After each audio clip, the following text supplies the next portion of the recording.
तुम्हाला जर मी म्हटलं की टाटा मोटर्सच्या सफारी हॅरियर सारख्या गाड्या महिला कर्मचाऱ्यांनी तयार केल्या आहेत तर तुम्हाला विश्वास बसणार नाही ना, पण हे खरंय. मग आता याची सुरुवात नेमकी कशी झाली तर टाटाच्या हॅरियर आणि सफारी या गाड्यांचे प्रोडक्शन बाकीच्या गाड्यांच्या तुलनेत कठीण असल्याने त्यासाठी स्किल वर्कर्स नेमणे गरजेचे होते.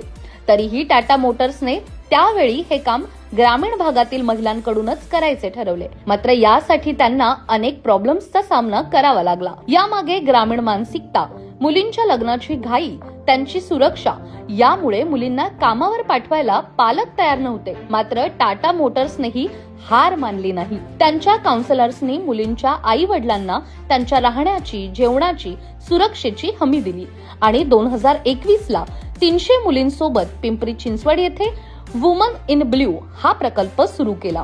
मग ती धुळ्याची वैशाली पाटील असो वा गोंदियाची वीणा टेंबरे किंवा नगरच्या शिर्डी गावातील रोहिणी ढोले, या सर्वांची स्टोरी सारखी आहे. परिस्थिती समोर न झुकता त्या मेहनत करताय. ज्या मुलींनी कधी हातात स्क्रू ड्रायव्हर सुद्धा धरला नव्हता त्याच आता आज आत्मविश्वासाने गाड्या बनवत आहेत.